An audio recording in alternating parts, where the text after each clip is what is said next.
Hey, folks. Brenton Lengel here. For those of you who do not know me, I am a playwright. I've had 7 plays produced in New York City.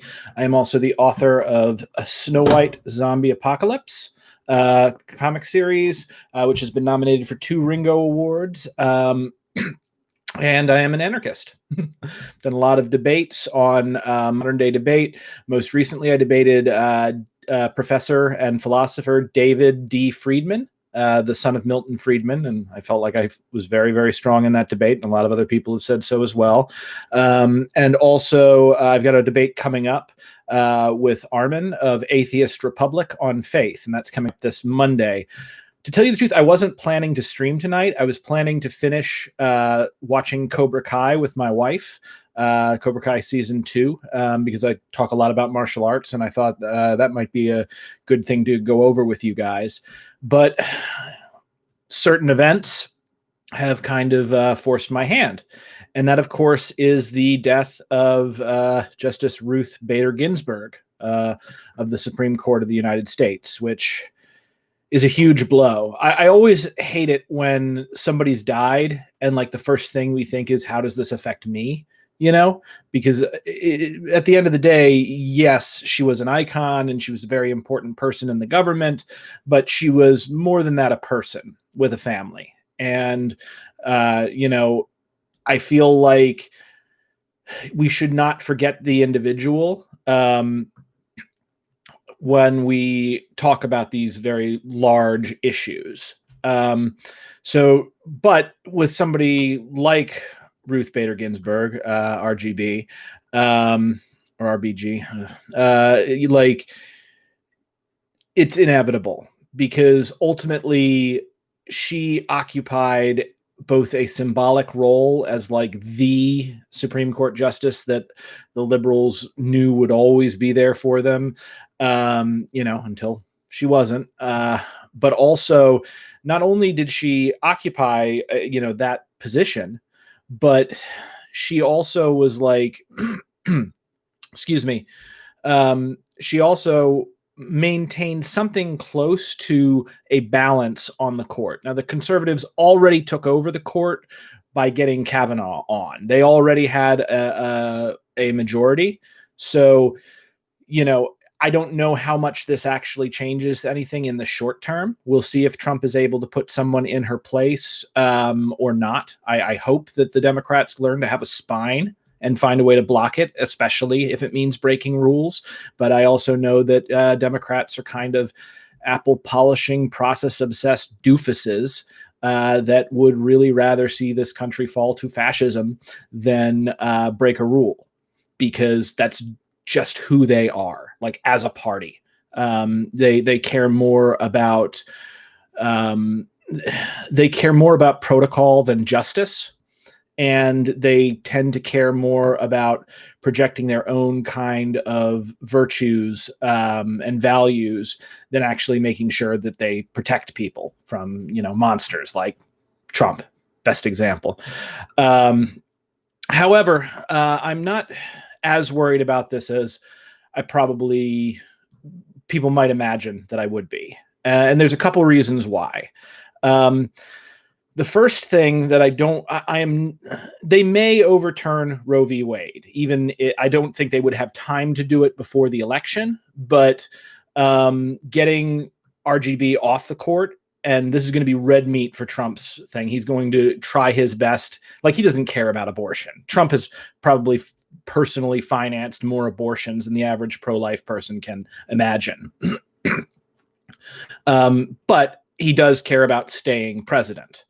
So I think he's going to use this to try to whip people up. As we're just September, October, November. We're just less than 2 months out from the election, and this is like, a lot is on the line. So will he be able to confirm someone before the election?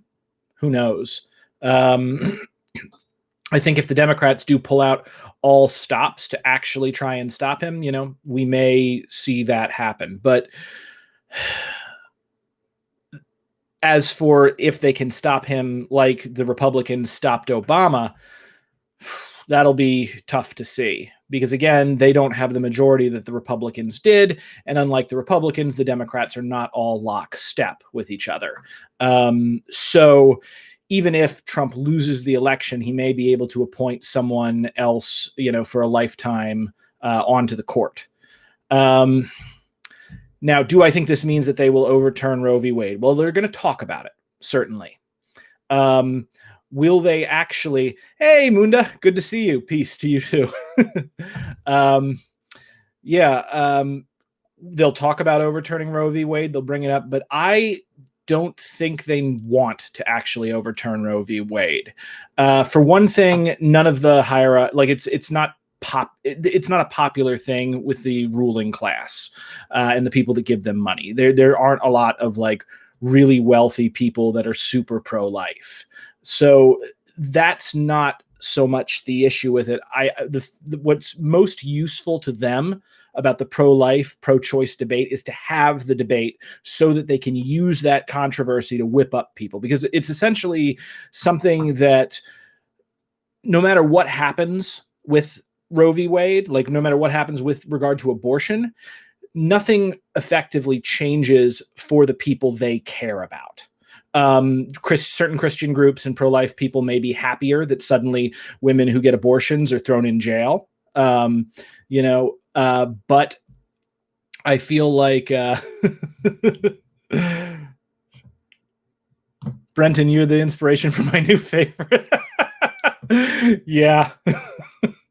Thank you. That's a good quote. I'm not going to say that aloud on stream because apparently Facebook or YouTube doesn't like it when I swear. But yeah, F this S, property is theft. Hands up. So anyway, not to get too distracted here, but the thing is that they like having the fight. They like being able to use we need your help. We need your help more than anything this year so that we can save all of these babies' lives. That's what they like to say and the idiots who believe them go and they will justify anything. They'll say, oh, Donald Trump's an adulterer and a monster, and I don't like what he's doing to breaking up families, but we've got to save all these babies' lives, gosh darn it. So everything else pales to that. And if they win that fight, if they actually overturn Roe v. Wade, one, the Christians and other folks who think it's a good idea to throw women in prison, because really that's what it's about. It's not about whether abortions happen or not, because countries with that outlaw abortions have more abortions than countries that don't. That's statistical fact. The thing is that what will happen is they will use the power of the state to essentially hold a gun to somebody's head, or at least imprisonment, and say, you must have this baby or we will deploy violence against you. That is going to get ugly. And it will get ugly very, very fast. And it will lead to all of the stuff that, the back alley abortions and all of that. It'll lead to mothers and babies dying because the state is a blunt instrument. And I know it feels, whether you're pro-life or pro-choice, you do not want the government mandating that with violence. It's not a good idea. So anyway, what we have going on here essentially is they benefit from that fight. So they might overturn it. I've been wrong before, but in my opinion, I don't think they will, because it's the same thing of with regard to fascists. They can't actually destroy their enemy even when they try, because once they destroy their enemy, they don't have a reason to be in charge anymore. And so they have to find a new enemy. So if I don't see Roe v. Wade being overturned in the near future, one way or the other. What's more concerning to me is if there is a contested election, the SCOTUS going with Donald Trump. Now, that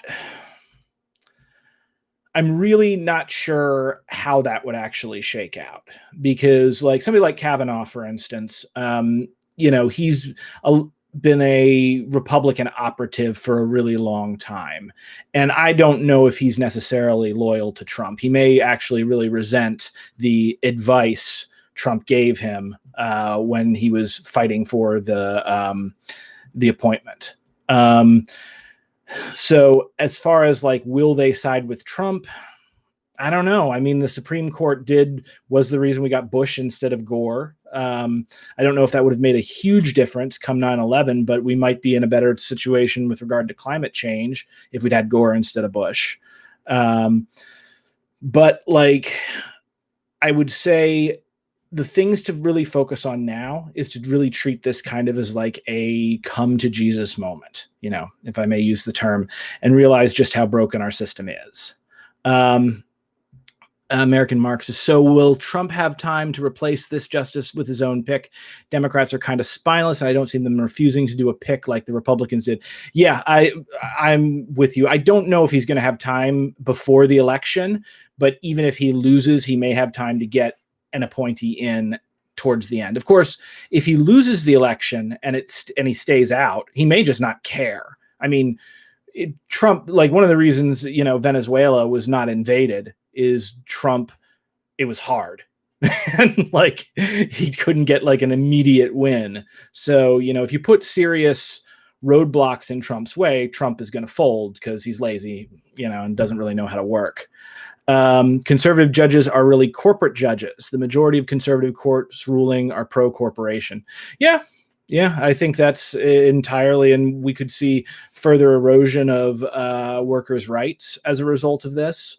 But I mean, the Democrats are also pro-corporation, and, you know, the court famously ruled that money is free speech, you know, that we were up against. And so, you know, to tell you the truth, I'm not exactly sure how that will shake out. Will the Democrats pull at every stop to, I hope so. Like, really, there's a few things that we can do as a takeaway from this. Like the first thing being, it is a bad idea to have a president. And it is also a bad idea to have lifetime appointments to the Supreme Court. It's just dumb.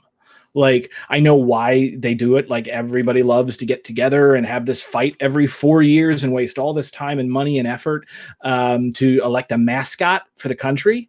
But to give that mascot actual power is insane. Like, and somebody like Trump is exactly one of the reasons why I first began to identify as an anarchist during the Obama years, because I saw all of the power that Bush pulled to the presidency. And then I saw Obama exceed that in like the amount that he pulled in there. You read her last word. Think that's enough to, I have not read her last words. What was RBG's last words? Let's take a look. RBG's last words. You guys are getting this with me.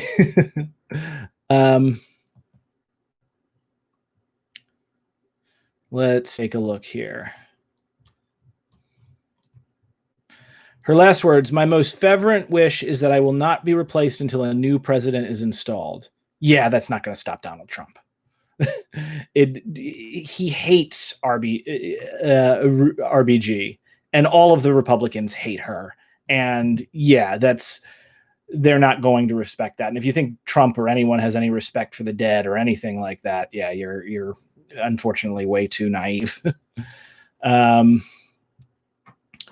Yeah, she did. Colt. She said, "Wait." She wants people to wait until the next president, but they won't. You know, the Republicans understand power in ways that the Democrats don't. The Democrats think that power comes from following norms and, you know, that Nancy Pelosi clap, you know, and, you know, for lack of a better word, virtue signaling. That's how they express their power. You know, Republicans express power, as throwing their weight around, as violating norms, because they are that powerful. So yeah, I don't think those last words are going to do anything at all. Could be wrong again, but that's not my thought on it. So it's a bad idea to have a president, and it's a bad idea to have these lifetime appointments to the court. Like, it's this game that people love to play. Kavanaugh 2.0. Lord, I hope not. You know what I love? There's that meme of the Supreme Court when Kavanaugh got brought on. It was like all the Supreme Court justices, and then there's like a guy like passed out with his ass in the air, like a bunch of beer cans around him, because the man is obviously allegedly an alcoholic, but probably an alcoholic. A Game of Thrones, you could say. Yeah, it's very much. I mean, like, what has Cersei said on Game of Thrones? Like, power is power. But yeah, we like the intrigue. People like the intrigue. We like to get up and like the political class, the people that are really, and they're like, oh, we love to jockey for this and have this happen. But the thing is, that enjoyment only really comes into it when the stakes are actually low and the balance of power is maintained.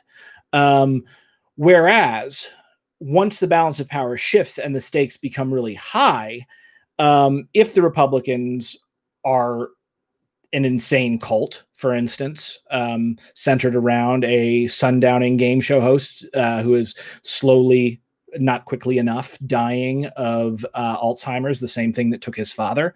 Yeah, that's bad. That's really bad for everyone involved. And the Republicans are too afraid to step out of line because their side values loyalty above everything, even if it's loyalty to something awful. And the Democrats can't really unify because their party is centered around serving the wealthy and powerful and proving that they're the better managers for capital. And the Democratic base is far, far to the left of anywhere that most of the people in the party are. The closest people to the actual Democratic base would probably be Bernie Sanders or AOC, depending upon where you are. So we love to have this little game, you know, but when it's sometimes it's better when you have your game to play for peanuts. You know, to play for M&Ms, not to play for somebody's house, because then it suddenly gets really, really serious. And, oh my God, I could lose my house on this next card draw. And then suddenly everybody freaks out. Maybe somebody wins and somebody else runs in and murders that guy because they think they're going to lose their house to him. This whole awful tribal wind gets whipped up. And it's because we know ultimately the United States government does not act in the interest of its people and does not follow the will of its people. Instead, the United States government acts, in the interests of whichever group of ruling elites happen to have a majority at a given time. And those ruling elites, their interests are very different from our own. So, I mean, really what we need to do is we need to look at this and say, okay, let's stop concentrating all of this power in just a few executive positions. Don't concentrate the power in the SCOTUS. Don't concentrate the power in the Oval Office. You know, we can still get together and like elect like a special guy every 4 years, and then you know that it makes it, and give him the kind of power that like the Queen of England has. You know, you can go on TV, you can make speeches and stuff like that, but don't give him any real power. Leave that, like, if we have to have this sort of representative democracy, we really need to transition to a parliamentary system or something like that. Or, you know, if I'm waving a magic wand and popping my ideal system, we need to abolish the government and the state and move to a direct democratic system to make our decisions. Now, granted, we can't do that as long as there's other states around us ready to invade the second we get rid of our military.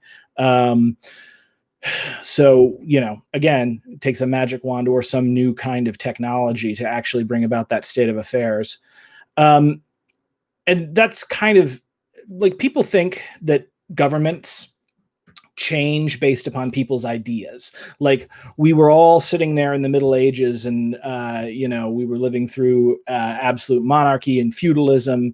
And then people got better ideas. And because of these great, better ideas, suddenly we're living in capitalist republics. And then they think, oh, well, if we can just get enough people, excited about socialist ideas, well, then we're going to be living in a socialist country. That's not how it works.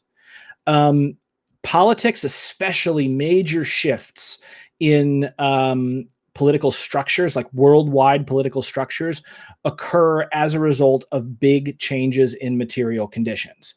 We had feudalism because the Roman Empire fell. And when the Roman Empire fell, the Roman dinar became worthless. And once the Roman dinar was worthless, well, you couldn't really pay to have huge standing armies. So instead, people traded their, to get protection instead of from a large standing army. People pledged themselves to large landowners, and those large landowners in turn provided security in the form of their own vassals and everything. And then this gradually built up, and eventually we moved to absolute monarchy.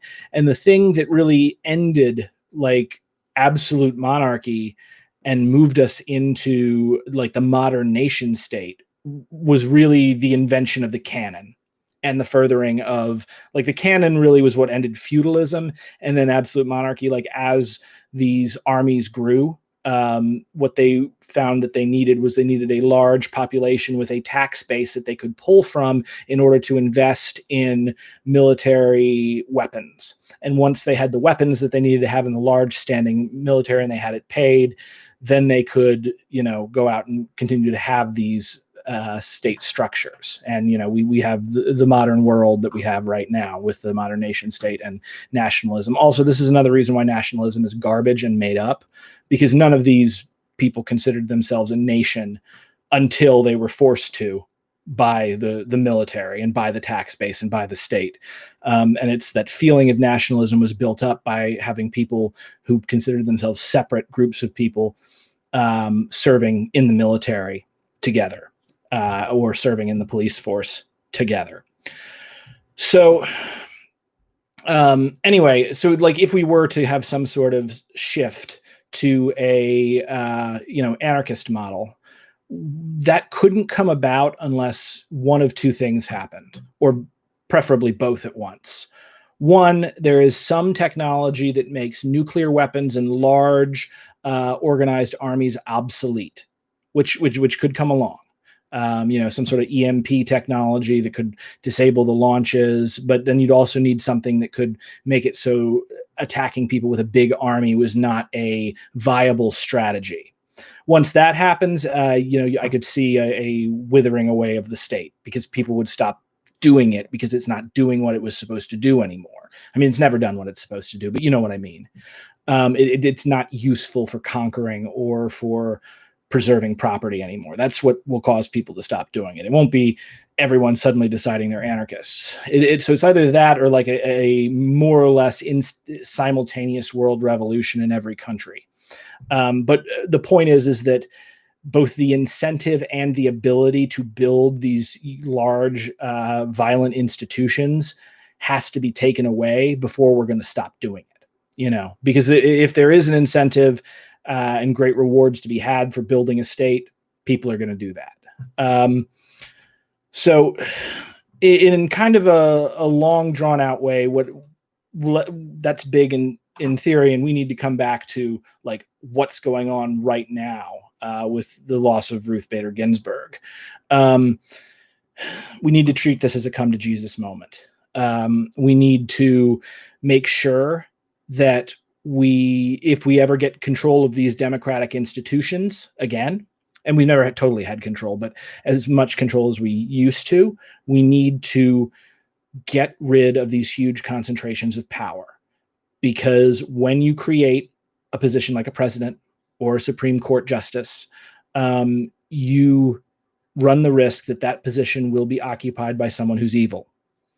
And when it is occupied by someone who's evil, they do a ton of damage. I mean, we've already seen it with Donald Trump. Like, what's COVID up to now? 200,000 almost? I stopped counting after 187,000 deaths. So I'm seeing from Hayes Hartman, the legislative branch has ceded a tremendous amount of authority to the executives. As a result, the Congress has little incentive to produce good policy. Yeah. It's a very good point, Hayes. I really like that. So Trump owes Gary Busey a seat. He promised it on Jimmy Fallon in 2015. Maybe, you know what? If he puts Gary Busey on there, I'll at least be entertained.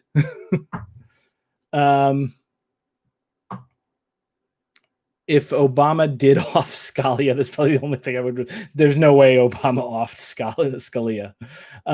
There was a great play, by the way, that I saw, and I'm friends with the actor who played Scalia. The play was called The Originalist, and it was a very liberal play, let's find a way to get along as centrists.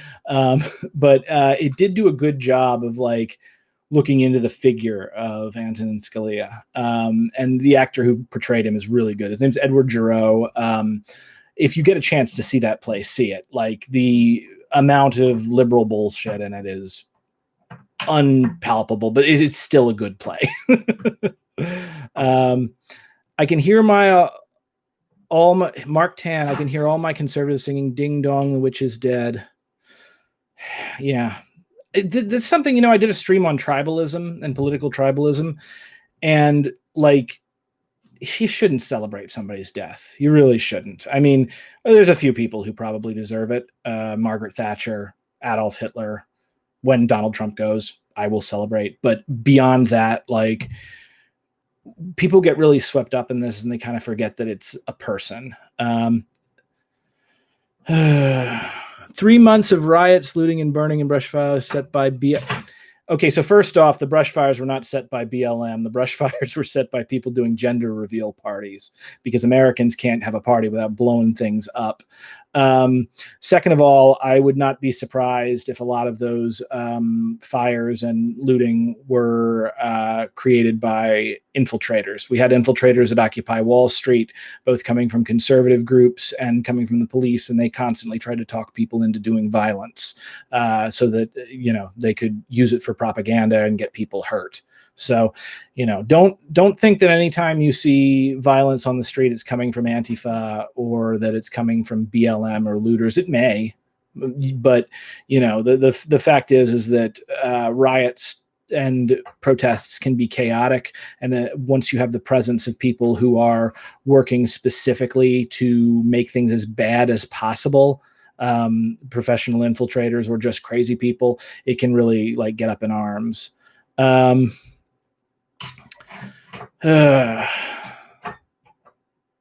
So anyway,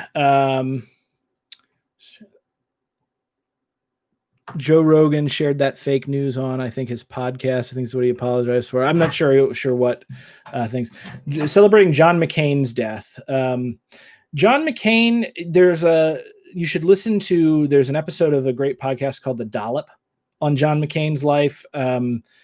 He was a bastard. He was a really, really bad man. Shouldn't celebrate his death, because everybody has bad and good aspects to them. But he was not what people thought he was, and what a lot of people thinks. All right, hang on. I'm just going to mute. All right. So sorry, we had a troll in the stream. Anyway, so overall, I think that we need to see that these unaccountable institutions and positions of power need to be eroded. What I think is we need to get rid of a president. No more presidents. We're not mature enough to handle them. Or if we keep a president, it's purely a ceremonial position that people get to, and so they elect their special guy, and then they can, say, "Yay, we won" for 4 years, and then somebody else in 4 years can try to win the next big game. We need to eliminate lifetime appointments to the SCOTUS. And I think if we can't do that, I think packing the SCOTUS is a good option. Just make it ridiculous. Put 500 people on it. Make it Congress. getting Joe Biden to do that is going to be hard. Let's assume he wins, like I think he will. He is committed to trying to return to the way things were in the 90s between Republicans and Democrats, and you just can't go back on that. And that's the other thing that like liberals really need to learn. And this is for the liberals in my audience. Guys, things are it seems the judges are responding to popular politics rather than utilizing their years of experience with the law. Am I reading that right? Oh yeah, Mark Tan. Yes, you are reading it right, because nobody actually cares about the law. Like maybe one guy does, but the way it doesn't really matter what's written in our law books most of the time. It is more a question of power. That's why rich people don't go to jail in the United States, because there is no actual commitment to law and order. There's order. And that order comes from political maneuvering. So, like overall, by the way, it's good to see you in the chat, Mark. We haven't debated in a while. We need to, but like overall, that's kind of how power works. I learned that like in college when. A buddy of mine got kicked out of the fraternity I was in. Because now it looked like he had been growing weed in the frat house, but there was no proof of it. And not only was there no proof of it, to get even the minor shreds of it, they actually like went into his room when he was gone and like rooted through his stuff and kind of broke like everything of privacy. So if it had been like a court of law, it wouldn't have even been admissible. But people just do what they're going to do because they didn't like him. So they got enough people who didn't like him, and then they just went in and kicked him out, which was, really disgusting. Even though he was a bit of a dick. But as I was saying, if we can get rid of these positions and get rid of the Electoral College, I think we will be in a much better position to determine our own fate, because all of these anti-democratic checks and balances that are within our system, surprise, surprise, they don't do what they were sold to us on. I mean, a great thing, like the Electoral College was sold to me my whole life, because you hear about the Electoral College and you think, that's messed up. I don't like the idea that I don't directly vote for the president. Why do I have to elect some guy to elect the president? And they say, oh, well, that's because what if the people who are stupid and easily led, what if they get snagged by a demagogue? Then what we need is the Electoral College to stop that demagogue from getting into office. And what happened when a populist demagogue who was actually not popular with the American people ran for, the Electoral College, the very institution that was supposed to prevent something like that, is the thing that caused it. Because ultimately, American democracy is stupid and broken, and it was designed by nitwits. And like everybody is just like, the founding fathers were idiots.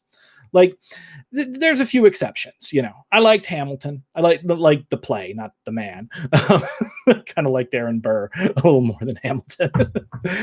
He was like an Indian fighting pirate, possible pirate. I used to do a ghost tour, and we'd go by Aaron Burr's house, and I'd tell that story. The Electoral College will never be removed. Flyover states have voting rights too. It doesn't actually help flyover states, to tell you the truth, dude. Like, the fact of the matter is that like when it comes to electing the president, the use of the Electoral College, be it like with regard to flyover states or anything, like land doesn't vote, people vote.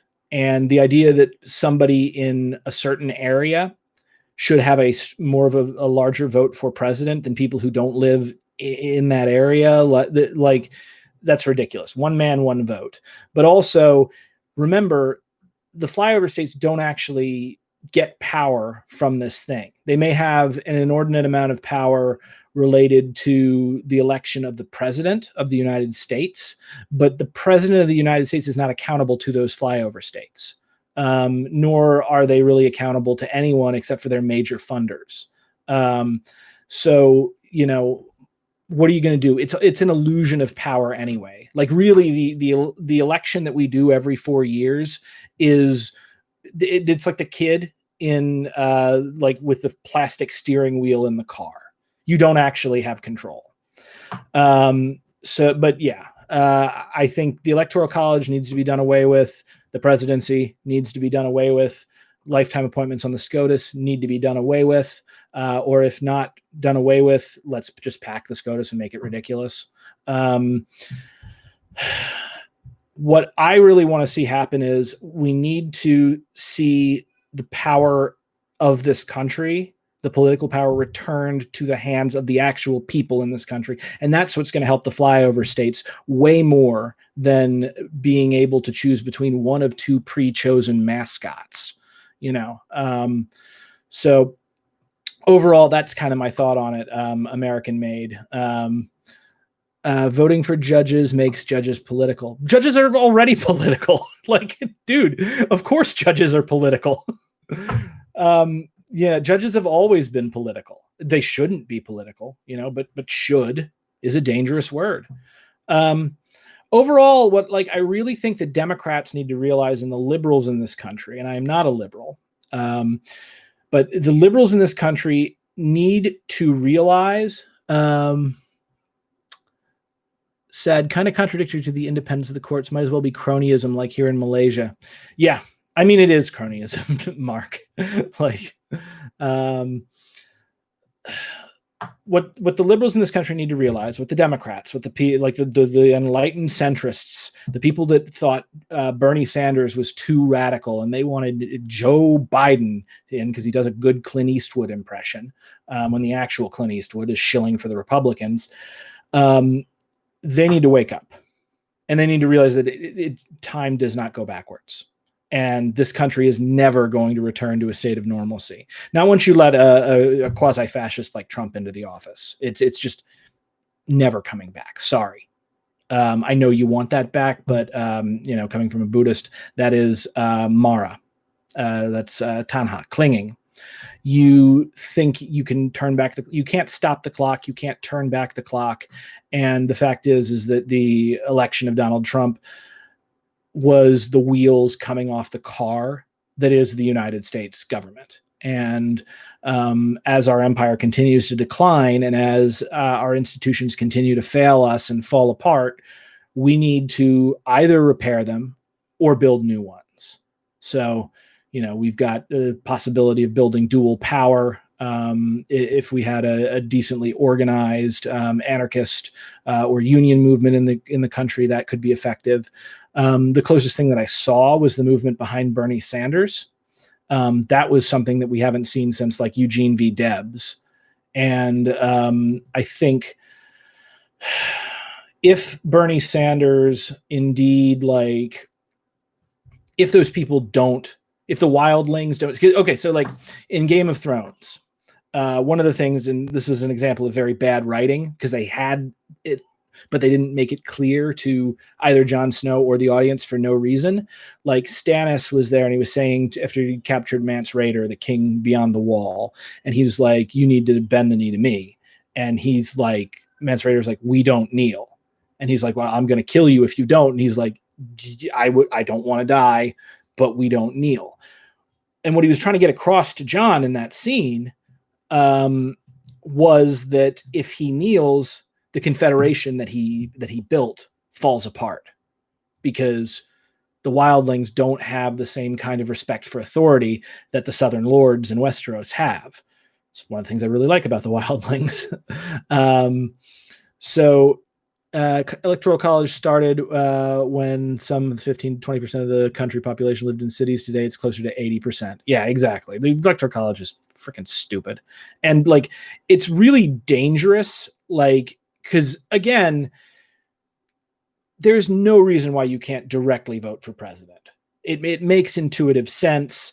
Not only does it make intuitive sense, that means the power is directly in your hand. No one can counteract your thing. And to tell you the truth, like, let's say that the Electoral College had done what it was supposed to do and just refused to confirm Donald Trump, and I guess made Hillary Clinton the president, or just made so that, like, if that, or just elected some other Republican, like there would have been, you think the rioting now with BLM is big? Like, holy crap. Like, there would have been so much rioting if the Electoral College had actually stopped Trump from being elected. Even though, again, Trump got third place in 2016. He got like a little less than 25% of the vote. Hillary got a little more than 26% of the vote, and like 50%, close to 50% of the vote stayed home and didn't, or went out and voted, but declined to vote for either of them. If we worked in a sane system, that means nobody gets to be president. We got to do it again. Like that's how I would have it, because I don't think it's a good idea for the third place winner to occupy the presidency. Just like I don't think it's a good idea for whoever happens to win the presidency to be able to nominate a chief justice for a lifetime appointment. I know some people like it because they love that intrigue. They love to watch it and get involved in it, but it's just a bad idea, and it damages us. It hurts all of us, Republicans, Democrats, everybody. So overall, what I think, as I said before, do you think voting should be compulsory? No, because I don't think anything should be compulsory necessarily, like at least not via a state. I think people should be automatically registered to vote. And I think we should have a national holiday for when you vote. But I don't think it would be a good idea to just, like, what are you going to do when somebody doesn't vote? Or how are you going to enforce that? I don't want to put somebody in a cage because they don't want to vote, because either they're too busy, they don't care, or whatever. But I think it should be as easy to vote as possible. There was another interesting thing that somebody brought up on one of the streams that I was in, where the idea is that you do like a hybrid system with direct democracy, where you can give your vote on specific issues to someone else who has like more expertise. So say your brother is a engineer, like he's a climate scientist, and there's a big bill that's been proposed about climate change. Well, what you can say is, you can say, I don't know anything about climate change, but I know my brother does, so I want to give my vote to my brother. And then suddenly your brother has 2 votes or 3 votes or whatever. Now, there's problems with that. What do you think of the Swiss system when it comes to presidents? You know, I don't know enough about the Swiss system. The main thing I know about the Swiss, beyond them being the nice Germans that never get invaded because they live in the mountains, and everyone in their country is armed and knows how to shoot. Like, I don't know really enough about their system to really weigh in on that. I do really like, I've had, when it comes to like people being armed, like the Second Amendment and everything, I have had an idea that I half seriously advance. I'm not 100% sure that I even agree with myself on this, but it's been compared to the Swiss system. And this is what I think. I think, okay, so let's take the Second Amendment, let's take weapons. The argument on the right seems to be that an armed society is a polite society. I disagree, but whatever.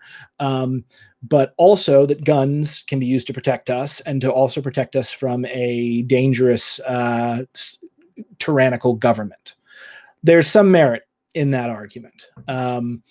You know, you see the difference between how the government handled Occupy Wall Street, which wasn't armed, and how they handled like the Bundy Ranch, which was armed. So clearly the presence of guns does change things. But here's my thought. Okay, if guns are actually this great thing that protects us all. It protects us from the government and protects us from evil people. Again, I don't necessarily agree, but let's just take that as a thing. Well, then why should we wait and hope that when the stuff hits the fan, the there is someone who is wealthy enough to have purchased a gun, because they're expensive, and has enough time off work to actually train and learn how to use the gun, and has it on them and everything to save us, to play Batman. So here's what and guns are good, gun culture is, but gun culture is the worst. It is the absolute worst. It's one of the things that I hate the most about the NRA is like, it's basically just it's just a way to sell guns. You just scare people into thinking they're going to take away your guns, so they buy more guns, and then the asshole who's up at the top of the thing gets guns. But so here's what I say. What we need is universal gun ownership in the United States, which is to say that we use tax money to purchase a semi-automatic rifle and a sidearm for every able-bodied adult of age 18 or higher. You make it 21 if you want to, but everyone gets a weapon and a sidearm if they take and pass military level training on how to use that weapon. Now, they can decline the training, but if they decline the training, they can't have the weapon until such time that they take the training. So then everybody gets the weapon, everybody's trained to use it. And what we'll also do is we'll guarantee time off work to go to the shooting range every week or whatever, and keep your skills up, practice, assemble it, disassemble it. And what we'll do is we'll give everybody a card that works like food stamps, except it's for like accessories and ammunition. And we'll tax the rich for that. Now that, I think, is a plan that any smart person, besides possibly myself, can get behind.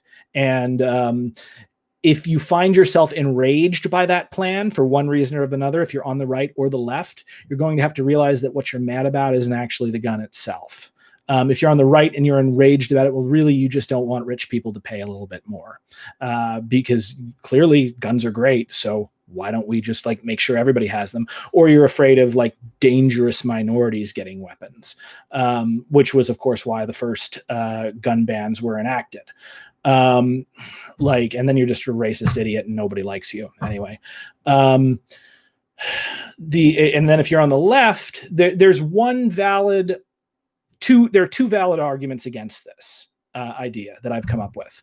The one valid argument is that if you're on the left, there's a significant research that proves, one, that guns don't actually help in regard to personal defense of your life and property, like on a robbery level. Statistically, there's no difference between someone who used a gun to defend themselves and someone who had no weapon whatsoever, used literally anything else to defend themselves. But worse than that is the bigger threat is suicide by that gun, because if you become suicidal and you have a gun, you are much more likely to actually kill yourself successfully than if you don't. And if you look, the states with the highest levels of gun ownership are also the states that have the highest levels of suicide. So if you want to prevent death and suicides, maybe proliferating the weapons is not a good idea. The other argument against it is, as we've seen with regard to open carry, if you are open and carrying, you instantly escalate any situation, any confrontation you get into, to life and death. And also, it's like having a big target on your body that says you can kill me, and then claim that you felt that your life was in danger. I mean, that's what happened with the guy open carrying in Texas, I think. The other guy's trying to get off on it, claiming he pointed the weapon at him. He didn't. You can see it in the video. He didn't. But who knows? Because again, these laws are based on like, did he truly believe did he have a reason to believe that the gun was being pointed at him? So, that's kind of my half trolling gun argument. Now, that's somewhat off topic, though. The real thing that I wanted to get at is that the liberals need to realize that the politics of the 90s don't work anymore. Neoliberalism doesn't work anymore. And sitting there and insisting that we all play by the rules doesn't work anymore. And they just cannot get this through their thick skulls. You've got freaking Nancy Pelosi. She should have known after they impeached Donald Trump, that if she handed the impeachment over to the Senate, they would just squash it no matter what, because the Republicans are just going to do what they're going to do. They don't care about what Trump does. He could murder their mothers in front of them. They would still kiss his butt because, like, that's Republicans are cucks. Like, that's the best way to put it. Like, they value loyalty over sense, just like Democrats value process over sense. And so what she should have done is, instead of handing it over to the Senate to squash it, and then they just say, oh, fake news and everything, just keep investigating, drag him through the mud every day, drive him crazy, and while if they'd been doing that and then COVID hits, man, would have been beautiful. Just watch everything just collapse around him. But instead, they did it for a little while. They put it in the books, and then it's gone. So I think, all in all, the one thing that I'm taking a lot of comfort in with regard to this is, I don't think that the Supreme Court of the United States is as powerful as people think it is. Which is to say, I don't think that they can actually go against the impeachment. I don't think it was a waste of time. I mean, honestly, anything that makes Trump's day even a little worse, I don't think is a waste of time. Like, I think Chapo said, like, along the lines of, they should ask him if he wears a diaper. Like, I don't know if Donald Trump wears a diaper, like, but I think he should be investigated to see if he wears a diaper or not, just so that he just spends all his time thinking, getting mad and tweeting about how he doesn't wear a diaper, and then he doesn't get a chance to do anything horrible because he's obsessed with people thinking he wears a diaper. Judicial review is a veto power over everything.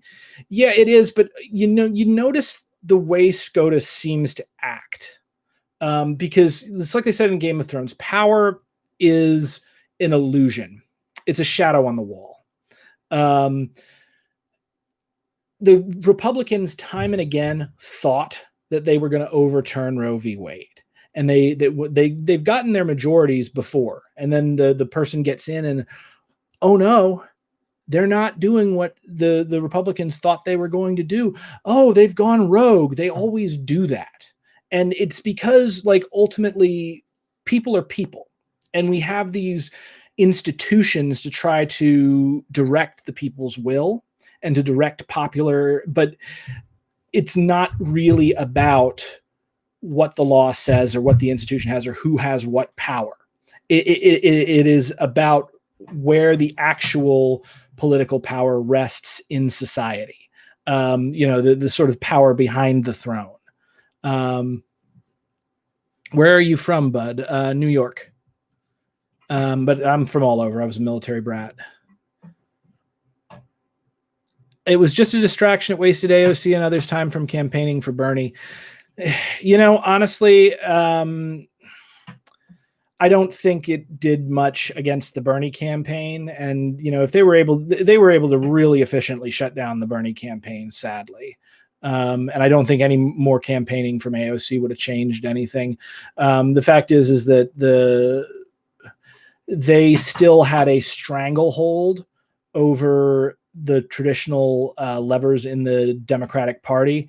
And I don't think there was ever a time that Bernie stood a chance of actually breaking that. That said, Bernie, like the movement behind him, like if he had gotten into office and if the movement had remained, that could have been a huge game changer in American politics. And I think the dumbest thing that they ever did was they killed Mance Rayder. They stopped the Bernie campaign, and that squashed all of the enthusiasm for Bernie. And it demolished the popular movement behind him. Maybe it hasn't. We'll see if they continue to be, if that coalition continues to grow and strengthen, and maybe we'll see like an actual, actual popular power be brought to bear against the system that we have. But I'm not sure that that's going to happen. Like a lot of people are talking about like how all the riots with BLM are happening and all of these protests. The reason the protests are happening, guys, I hate to say this, the reason the protests are happening is because both sides want them to happen. The Democrats want the protests to happen because it makes Trump look weak. Trump wants the protests to happen because even though they make him look weak, his supporters are disconnected from reality and think he's strong anyway. And he can use these protests as something to scare his base in and energize them. And he thinks that that's going to come in and basically help him win the election against Joe Biden. Will it help? I don't think so.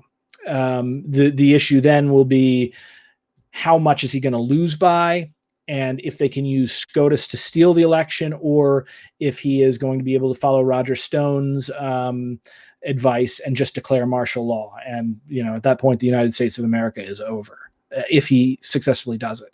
However, I don't think he would successfully do it because he's pissed off the military. I think he really pissed off the military when he took their funds to build his stupid wall.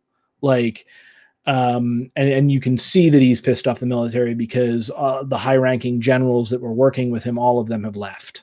And we haven't seen like a new general take their place because, again, there probably weren't a lot of higher-ups in the military who liked him. And out of the ones that liked him or tolerated him, they've both left. Ever seen the video of Bernie drunk shirtless? Yeah. Oh my gosh, Santa Claus. I loved that video. Like, seriously, that's awesome. My buddy Caleb Maupin, you should check out his channel because he's like kind of a Russophile and stuff. That was like part of a like a sister cities kind of thing where they were trying to get people like during the Cold War from Russia and the United States together to like actually party and to like basically build the bonds of peace so we don't nuke each other and kill everybody. But yeah, it was so funny because the Republicans got that and they're like, yes, we're going to get that and show this to everybody and everyone will hate Bernie Sanders. I'm just like, man, you're just making Bernie Sanders look badass. But seriously, yeah, I love it that he was shirtless and drunk and partying with Russians. That sounds amazing. Like, because Russians are fun to party with. There's drink a lot of vodka in Russia, and I bet you that was really good vodka too. So like, but yeah, go over to Caleb Maupin's channel. Yeah, Reagan sponsored that program. Yep. Because again, we kind of don't want to fight the USSR because if we do, everybody dies, and that would be bad. Yeah, but also I really think that what people are not realizing is that socialism isn't scary to like the younger generations. My generation was the last generation that was really raised on that like Cold War era propaganda. And it worked on me until I was about 24, 25. And then I kind of realized, oh, they were just lying the whole time. And, I got more involved in more interesting politics and, became an anarchist, which is great. I love it. I love being constantly disappointed. It's so weird, too, because like every time like I start to think like, oh, maybe I'm wrong about this anarchism thing. Maybe I'm just being dramatic because I'm a dramatic guy. I'm a passionate guy. I can fly off the handle sometimes, and sometimes I will speak a little more powerfully than I intend or exaggerate to make a point. And so I'm like, maybe I'm wrong about this whole anarchy thing. Maybe I was just, and then Trump, and I'm like, nope, I was right. And then we start to see like the Mueller investigation. I'm like, okay, so maybe our institutions are working and maybe the state actually, like American democracy is actually functional. And the president's actually above the law. And then the impeachment. And I'm like, okay, well, maybe they can do this and they can, think outside of the box and find a way to tie this, Jack donkey up. I hate you, YouTube, for making me not swear. Maybe I'm wrong about that. Oh no. And so like literally, I think I made a post like a while ago where I was just like, man, I hate being constantly proven right about this whole anarchy thing. Oh, Bobby, I just realized that was you, Bobby. Yeah, Bobby, we all do that. I like to think that we do. So, all in all, it's a hey girl, hey. Yeah. I think all in all, like what we need to do going forward is that the liberals in this country, you guys got to open your eyes.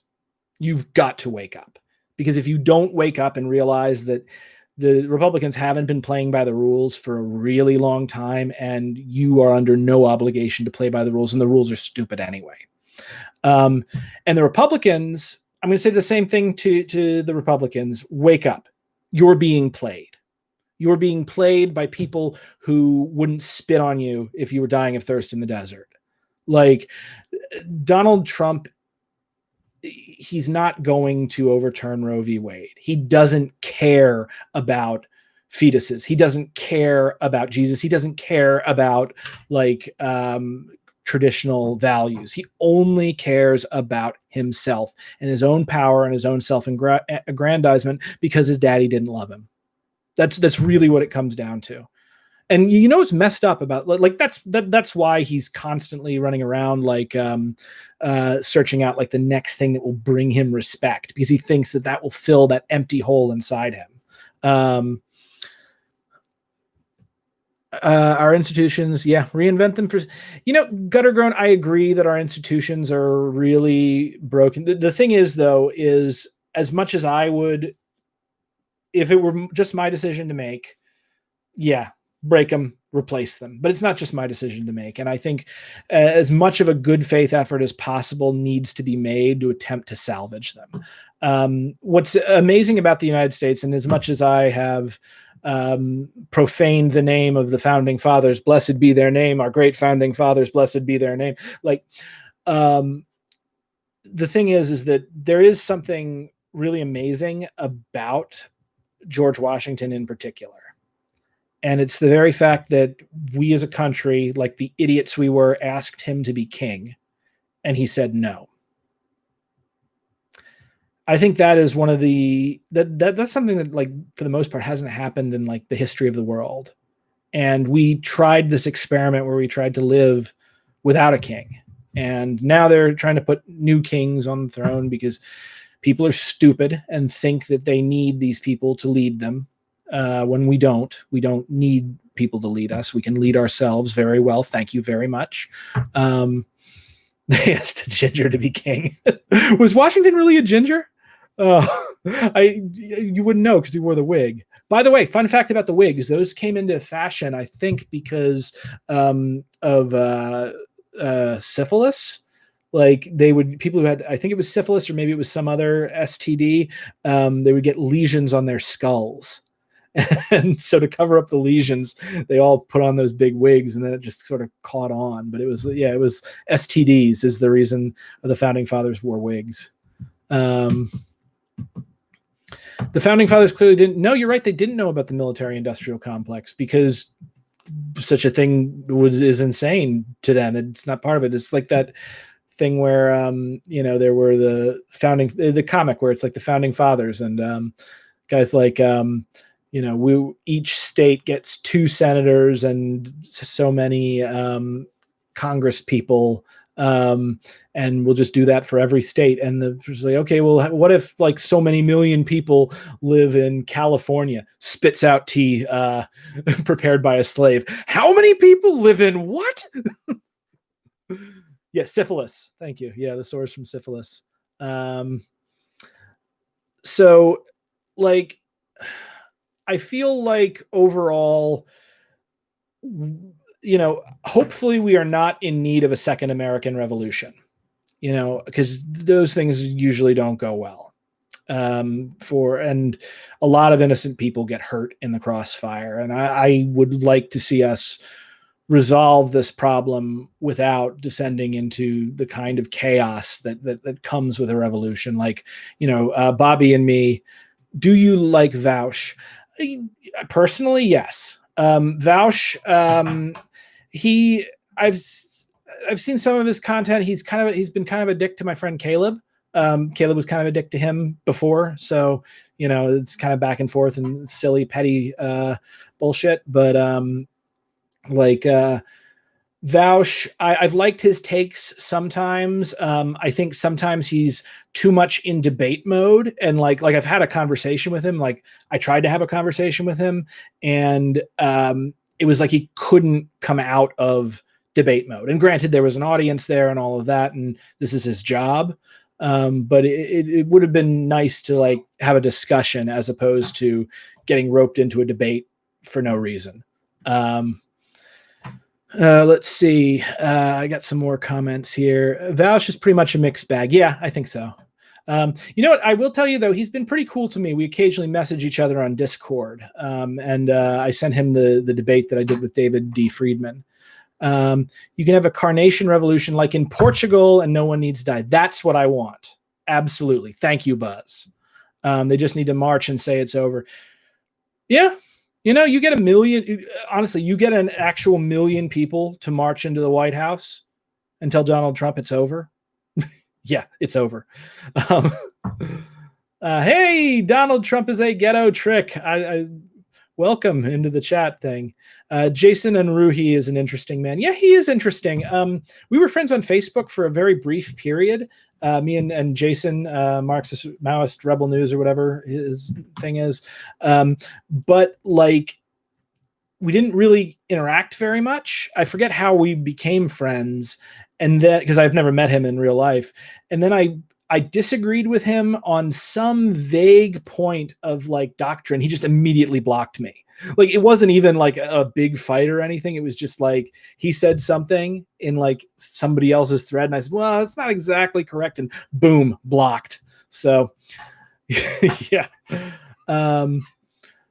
Raz, what I would recommend you watch on that last comment is Robert Evans' It Could Happen Here. And keep in mind, Robert Evans has watched some pretty difficult situations break out personally in the Ukraine and in Syria. So I trust his advice on this, and his podcast is pretty chilling. Who would win in a boxing match between Jason and Vaush? Jason who? Jason Voorhees? Jason and Ruth. I give that to Vaush. Jason's not in good shape, like at all. Like Vaush, I don't think is in great shape, and I don't know if he studies fighting, but it looks like Vaush might be a little more able to sustain it. Like, this is something people don't understand about fights and like boxing matches. Like, so much of it is just holding on until your opponent gets tired. And once they get tired, their hands start to drop. And once their hands drop, that's when a knockout happens. Actual fights, more important than the striking, unless they're over like that, like more important than the striking, more important than the techniques is proper breathing and proper body conditioning. Jason said he would be down to box him. But everybody says that. That'd be fun to watch, to tell you the truth. But also, like, neither one of them, I don't think either one of them have any actual fighting training. So, hit him in the arms. You can't block if you can't hold them up. Yes, Bobby, we need to do the next homage to Catalonia, because you're totally right. That was one of the, take out their arms. Particularly, I will add, if you're doing it bare knuckle, because you can really hurt if you're doing a bare knuckle match.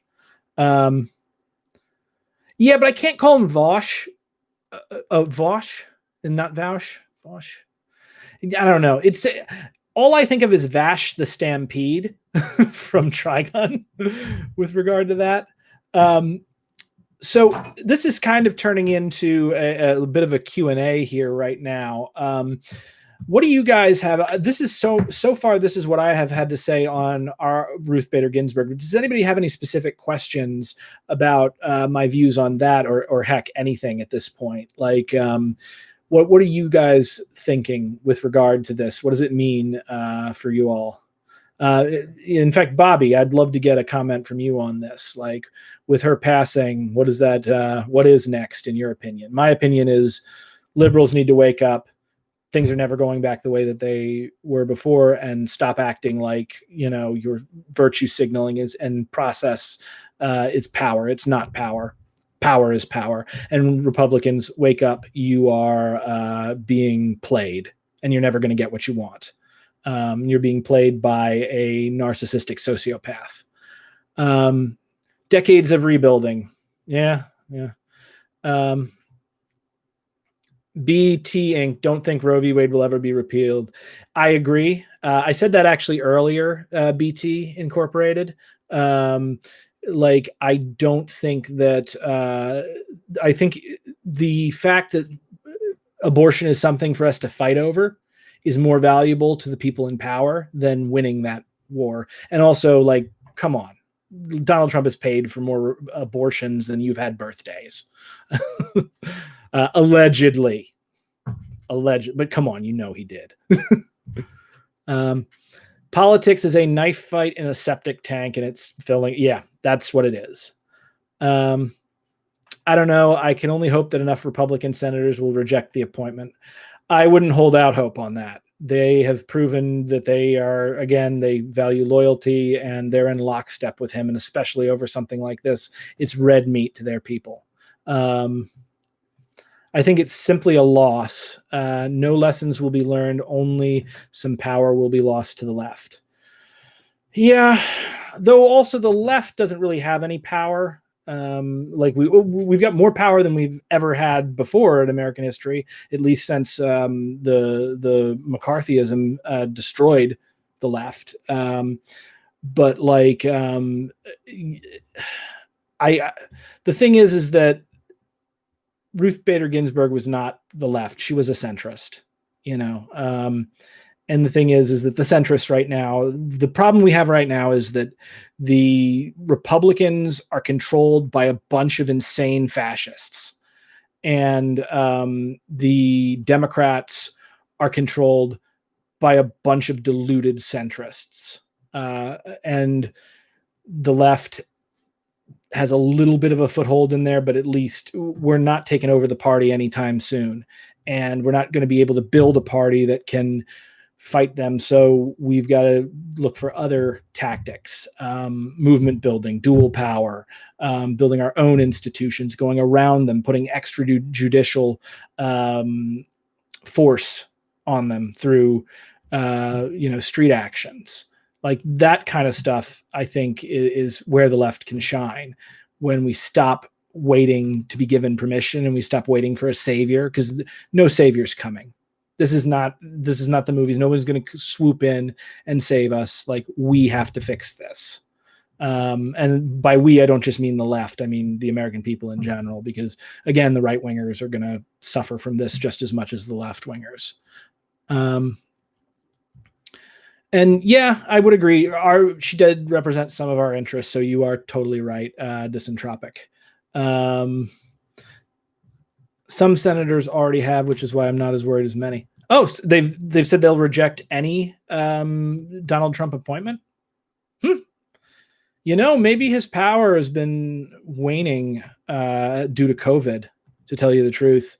Like, if they're already moved past him and decided Biden is a better bet, yeah, that they might actually do that, because there could be some that do think a return to normalcy would be better for them. Are you voting for Biden yourself? I'm not really sure. Yes, BT Inc. I am voting for Biden, and I'm going to tell you why you should vote for Biden. Because it will hurt Donald Trump's feelings. Like, even if he wins, it will hurt his feelings. Like, Biden, I think he is an awful human being. And I'm not crazy about his politics. Kamala Harris, I'll go do the Kamala Harris thing and whatnot. And I think the optics of putting in a septuagenarian accused of sexual assault and a freaking DA with regard to the riots against police brutality right now is awful. But I did like an I side with, and I theorize that site may not be 100%, but I remember I put in my policy positions, and I came up with like pretty well matched with Kamala Harris. So I was like, I'm going to think about that. Still voting for Bernie. But so, maybe she wouldn't be so bad of a VP or heck, even a president, because I don't think Biden's going to live much longer anyway. But yeah, I definitely think that everybody should be voting for Biden. You don't have to like it, and don't let it be the only thing that you do. But, at the end of the day, this is about harm reduction, and it's also about spite. Like, with regard to Donald Trump, I'm basically Ahab on the frickin' Moby Dick. From hell's heart, I stab at thee. For hatred's sake, I spit my last breath at thee. That is what I'm going to say when I cast my vote for Biden. For hatred's sake.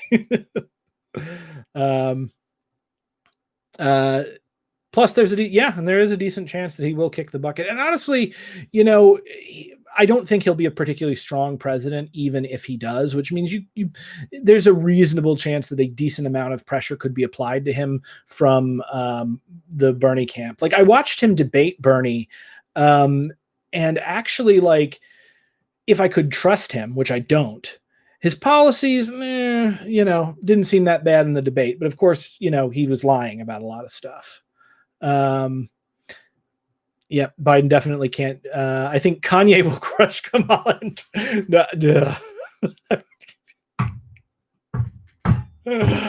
Oh, that's funny. I don't think Kanye has a shot of doing a Donald Trump. You know who could win if they ran in 2024 is The Rock. I would vote for The Rock if The Rock ran as an independent or a Democrat. I think The Rock and the People's Elbow, he's got the kind of star power that could do it. Kanye is too all over the place. I don't think he'd be able to really pull that much in. I'm not voting for Biden, but I'm voting all blue in Congress. Here's what you should do, Gutter Grown. This is what I'm going to say. And I do like you voting all blue in Congress as well. But here's what you should do. So you want to vote, say, Green Party or Libertarian Party, right? You've got your principled vote that you want to do. Now, if you live in a solidly blue state, that's fine, But if you live in a swing state or a red state, here's what you do. Go find somebody in a solidly blue state that wants to vote for Biden. And you tell them this. You say, look, it's more important that I vote for Biden in a red state or in a swing state. Because in a red state, it'll be a mark against Trump. And in a swing state, it might actually make a difference more than it normally would. If I vote for Biden in this state, will you vote for my candidate in the solidly blue state, where it doesn't really matter what you vote for anyway, because the Electoral College exists? If enough people did that, like, that's a really smart way to maximize your impact. Jesse Ventura said he would run with The Rock if The Rock wanted him. That's cool. Yeah, Jesse Ventura is an interesting guy. I don't know if it's he's got some really good takes and some really bad takes. All right. Biden can't do 8 years. I think we're good here. I think Kanye will crush Skynet and Palpatine. It's really funny. By the way, is the QAnon person still here? Or did they leave? There was that person who came in, because we had a couple crazy people come in. But the one with the QAnon, yeah, American Made. Are you still here, American Made? You want to shout out? I guess left. That's a shame. I was kind of hoping that we might get some more craziness from them and their ridiculous cult. But I guess they decided to leave when I'm thinking what happened was that there were like some MAGA people who were like, let's see this liberal cry. And yeah, I'm not crying. my opinion on Luigi Gallini and insurrectionary anarchism. So I am not too familiar with insurrectionary anarchism. Like, I named my show Insurrection with Brenton Lengel because that's fun. But I haven't read enough into it to really have a strong opinion on it. Overall, I think that this kind of goes back to my faith as a Buddhist. What is important is, with regard to a violent revolution or whatever, what we have to understand is that actions create karma, both good and bad. And when I say that, I don't mean magic soul points get stuck to your soul. I'm saying actions have consequences. They have direct consequences, and they have indirect consequences and tertiary consequences. They like teach you this in the military. So everything that everyone does at all times has these ripple effects that are unseen by them, and they create something that you have to do. And there is a direct contradiction in the idea that you can kill your way to a better and more peaceful world. It's why propaganda of the deed didn't work. That said, sometimes you have to fight in defense, and you have to deal with it whether you do it or not. The big issue is that I don't think it is right for anarchists to act independent of the public will, because ultimately our job is not to become the rulers ourselves, not to become a vanguard or a revolutionary, like a left adventurist, but to guide people to the point where they can rule themselves, where they realize their own power. So if this could be done through an insurrectionary anarchist tradition, I'm not sure, because I haven't read enough about it, to tell you the truth. But I really should. I really dislike this idea of karma because it seems too close to a just world hypothesis. That's only if you look at karma in a legalistic sense. I look at karma in a naturalistic sense. Karma, it's not necessarily right that the world is there, because good karma and bad karma is ultimately the same. It's doing, it is action. Is the idea that actions have consequences. That's why they call it the law of cause and effect. It's not magic. When someone says that a state of affairs is our karma, so something bad happens to you, and you say that's your karma, that's because Buddhists don't think individuals really exist. We only appear to. And as a result, the actions of the past and the actions of people working around us is really our actions, as much as me picking something up or moving something is my action. So ultimately, as we are part of a process, everything we do creates karma, and everything that happens to us that happens through that process is that karma. So it's not so much that we deserve it or that things should be this way. It's that things just happen to be this way. And there are ways to change that. And one of the best ways to change it is to get to a point where you are free of karma. How are you free of karma? By becoming enlightened and realizing that we, in fact, are all connected, and that this world that we perceive as separate, with separate events and separate people and separate actions, is just an illusion created by consciousness. And once that happens, karma ceases to really be as big of a factor in your life. So it's more like transcending it. Sounds like weird in Kelto, probably. Here's the thing, like, Nam-myoho Renge Kyo, that's the mantra that I chant as part of my meditation with Soka Gakkai. It's the mystic law of those. It's a law of the universe. And that's one of the reasons why, like, Buddhists will say you should just chant Nam-myoho Renge Kyo. It doesn't matter if you believe it works or not. It will work for you whether you believe it or not, because this is a natural law. The fact that we are all connected, and that the perception that we have right now just makes it appear, because consciousness is necessarily a singular experience. It's an eyeing, but the actual ego, the feeling that we get of strain, of being a intelligence inside that is inhabiting a body, that's an illusion. Yeah.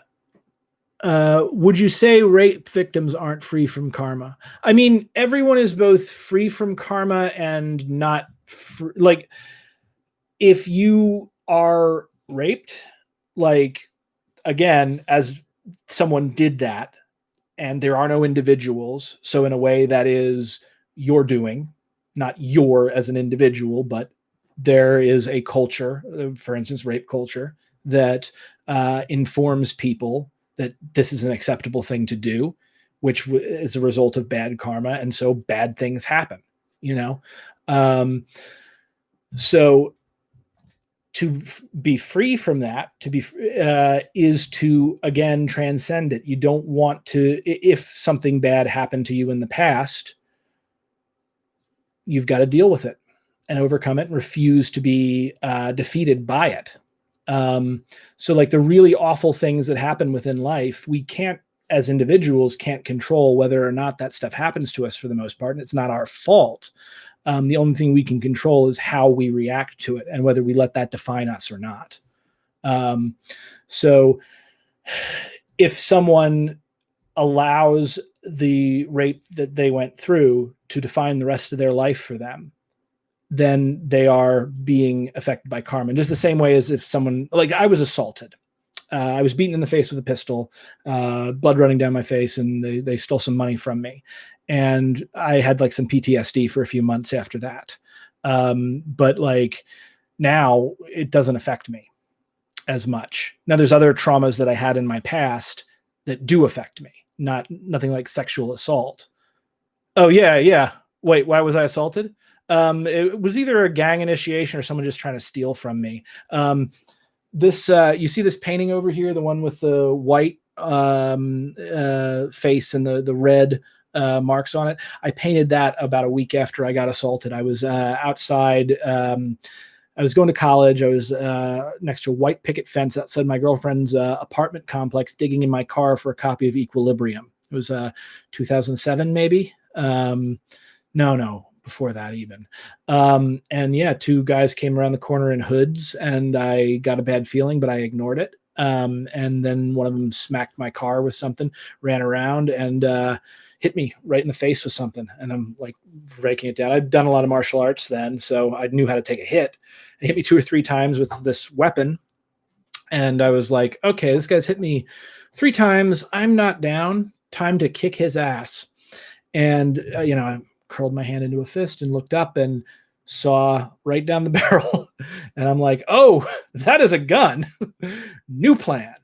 And so what I did was they hit me like 2 more times, and I yelled at them. I was like, just like, what the hell is wrong with you? Like almost in like a human way. Like, and this actually threw them, and they took a step back, because I think it suddenly became real. I wasn't just an abstract. I was a person that they were hurting. And they started to ask me for money. They called me the N-word and kept raking the gun down my face.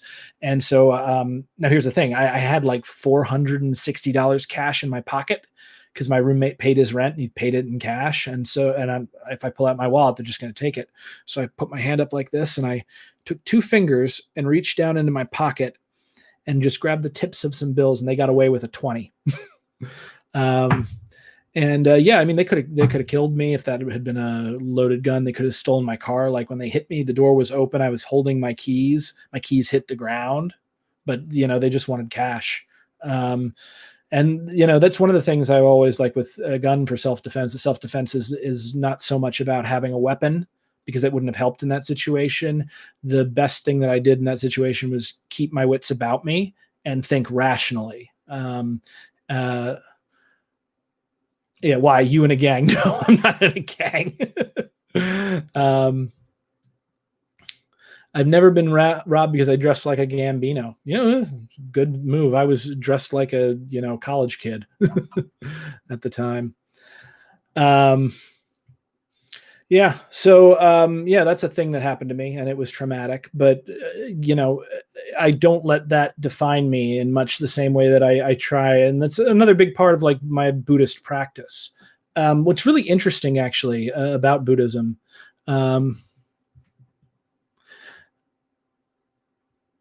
Show. Hey, Brent, before I go, I was just wondering if you think it is ethical to move to Harlem if I am earning a decent living just because of gentrification. Yes, it is ethical. So I lived in Harlem for 10 years. I love Harlem. Sugar Hill is amazing. And here's the thing. You can't control the broad forces of gentrification, and it's really inevitable one way or another. The problem with gentrification is not that people move to underprivileged neighborhoods and raise the property values. That wouldn't be a problem if the people who lived in those neighborhoods owned their homes. If they owned that neighborhood, if they owned the businesses, it'd be a great thing. But capitalism, unfortunately, makes it so that they don't. That said, if you don't do it, someone else will. And there's no good reason for you to not follow through on your dreams. I mean, moving to Harlem was one of the best things I ever did. It had a huge impact on me. It's such a great place. It really is. And also, by the way, it's already like really gentrified. Like the rent was through the roof. Though I will say, because of COVID, rents are finally coming down. So you should be able to find something pretty good in Harlem or Washington Heights or whatever. But the rent was already through the roof when I left. You guys wouldn't believe like what I was paying beforehand.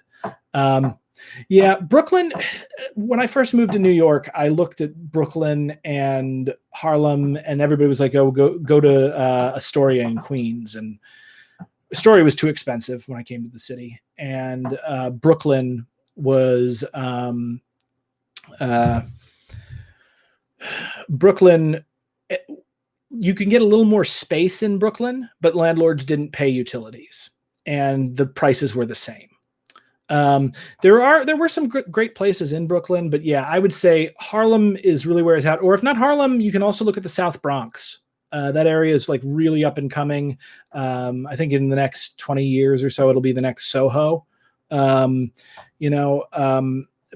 also, matters where your job is. So yeah, dude, thank you for that question about the ethics of it. It's really funny. So there was a guy that I knew at Occupy. His name was Jeremy Germ. I don't know what his real name was. But his nickname is Germ. So you can imagine this guy. He was kind of a, if I wanted Vietnamese sandwiches and skinny jeans, I'd move from Portland. Yeah, but then you'd have to deal with Nazis, Robert. Anyway, this Germ guy, he was like a crust punk who did a lot of couch surfing and stuff. And I remember that he talked about moving to Detroit. And this elderly white woman lost her mind on him and called him a gentrifier and was so angry that he was living in Detroit. Now I'm looking at Germ and I'm thinking, there is no way in the world that Jeremy Germ is a gentrifier. If anything, he's going to bring down the property values of that area. This guy, I remember one time, it was one of the funniest things. He got super drunk at while we were protesting the Democratic National Convention with Occupy there, and we were in the park. And he got so drunk, his face turned completely red. And he came over to me and my friend Yoni, and we're talking, and he's like, "Hey, Yoni, what's your politics? What kind of politics are you?" And Yoni goes, "Oh, anarcho-syndicalism." And he goes, "Anarcho-syndicalism. Okay, well, why don't you ever organize with me? You just blah, blah, blah, blah, blah, blah." He stopped talking. He stopped speaking in words. He was so drunk, and I tell you, his entire head was just beet red. He did, by the way, I will say, because I don't want to trash the guy completely, because he also he was fun to have around at certain times, and his poetry wasn't half bad.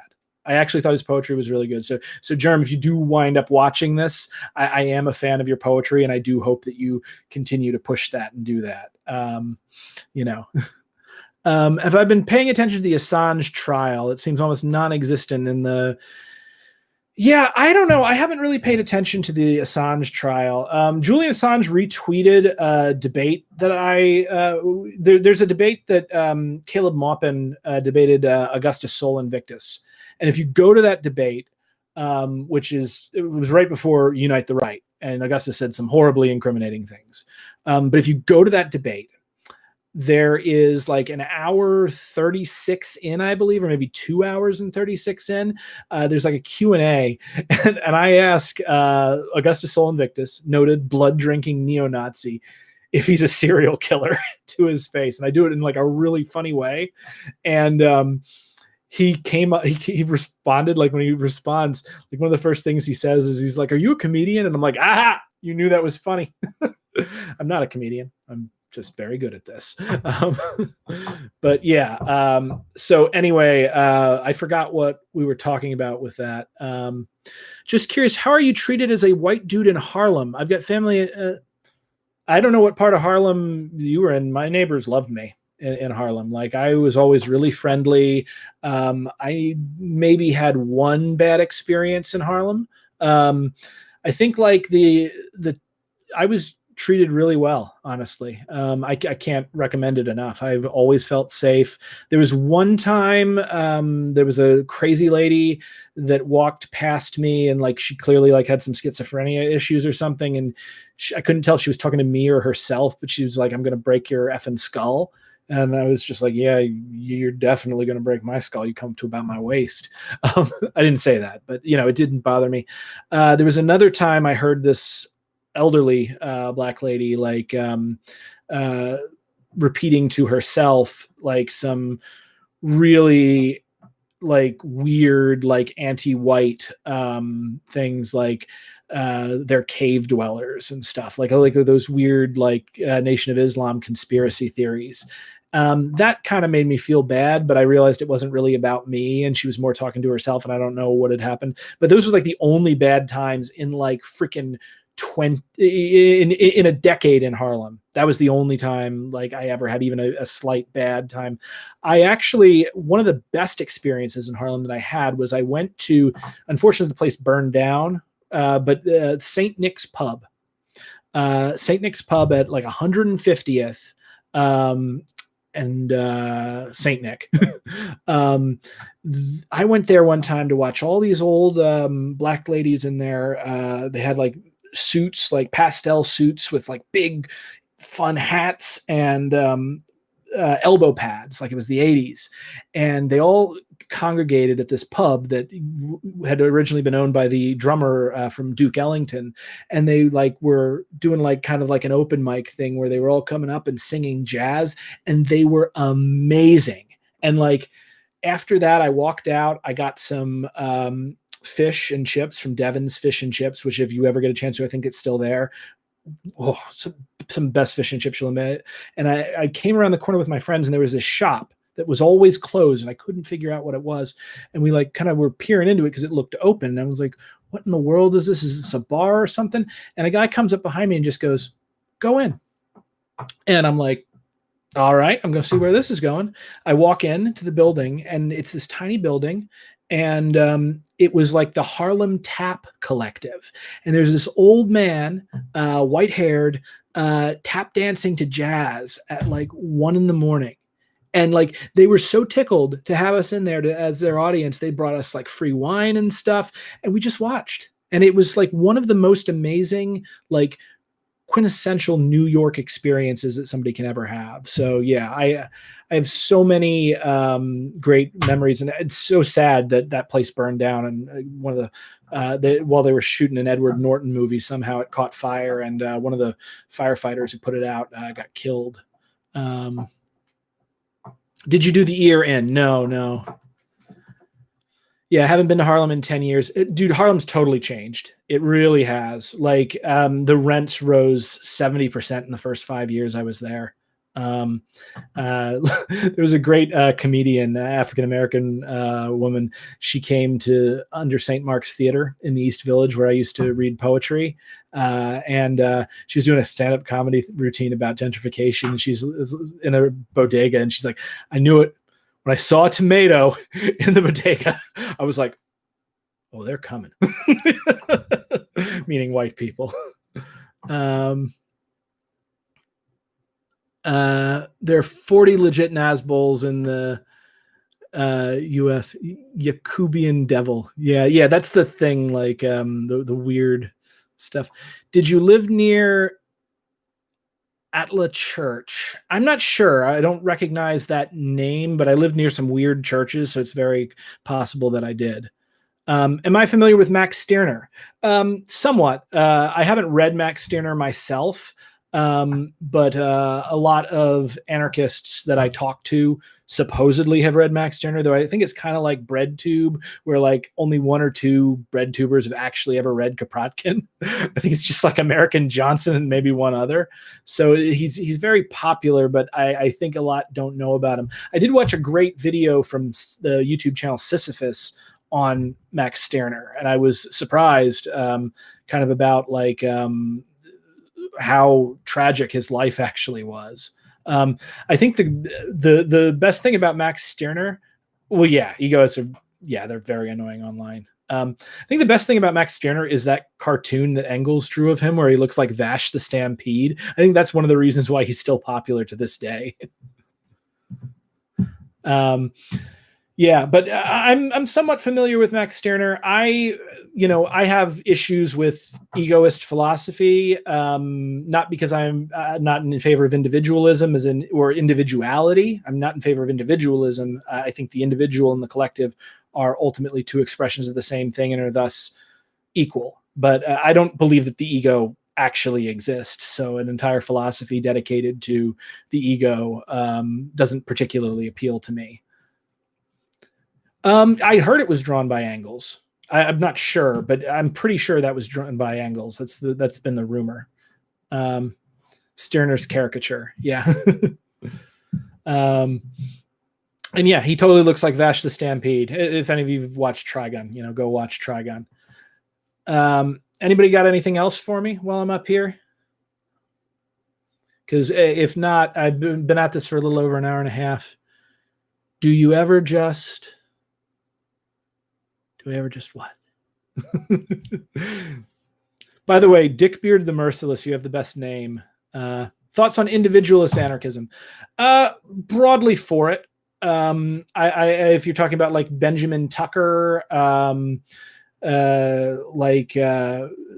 really like Lysander Spooner, like the real Lysander Spooner, like the card-carrying member of the IWA, Lysander Spooner, who famously wrote about doing insurrectionist attacks on Southern plantation owners and turning their whips against them. Yeah, that guy rocked. Not the Lysander Spooner that the ANCAPs have tried to turn into a champion of capitalism because they didn't read him. Did you watch the Badmouth video on the YPG subjugation of the ethnic Assyrians? I sent it to you a while ago. Dunkachino, I'm sorry. No, I haven't watched that video. Where did you send it to me? Was it on Facebook or Twitter? Or I should watch that. I know Badmouth, actually. And he's helped me out before, so I'd be interested in seeing that. He and I don't always see eye to eye, but but I'd be very interested to see about that. I wouldn't be surprised if the YPG were being jerks to somebody else. I'd be disappointed, but homo homini lupus, and people can make mistakes. I mean, the CNT-FI was pretty racist towards the Moors, unfortunately. He privated his stuff. Oh, I'll have to ask him what's going on with that. I know he was very private. Like, I know his name, and there was a time that like he said something or did something, and I like put his name out, and he was like, I don't want it associated with this. So he may just be going through a phase or something. But yeah, Bedmouse is good people, though. He really is. It's a shame if he privated his stuff. I'm rewatching Come and See. Thanks for the break. Cool. All right, guys. Well, I'll tell you what, we are down to, I'm going to end in 1 minute and 15 seconds, so I can end right at 1:45 on the dot. So if you guys got anything for me to get in here, do that. Otherwise, I will just read a short poem to everybody. So either you want to ask me a question, or I will subject you to Neil Gaiman a little bit more here. Let's take a look. What do we have? I could actually read you my favorite poem. This would be a secret one here. I want to do another reading of this, but it's like too short to do in like a video on its own. Desert Wind, that's not it. Here it is. So, by the way, this will be my last thing. Subjugate me, Daddy. Dick Beard, that's beautiful. All right, so this will be my last thing before I sign off here. This is Neil Gaiman's Going Wodwo. Wodwo being associated with the Green Man of the Woods. I read this poem before I went on the Appalachian Trail. I carried it with me when I was on the Appalachian Trail. I read it afterwards. It's one of my favorites and something that I really identify with. But it's very short. Going Wodwo by Neil Gaiman. Shedding my shirt, my book, my coat, my life, leaving them empty husks and fallen leaves, going in search of food and for a spring of sweet water. I'll find a tree as wide as 10 fat men, clear water riling over its gray roots, berries I'll find and crab apples and nuts, and call it home. I'll tell the wind my name and no one else. True madness takes or leaves us in the wood. Halfway through all our lives, my skin will be my face now. I must be nuts. Sense left with shoes and house. My guts are cramped. I'll stumble through the green back to my roots and leaves and thorns and buds and shiver. I'll leave the way of words to walk the wood. I'll be the forest man and greet the sun and feel the silence blossom on my tongue like language.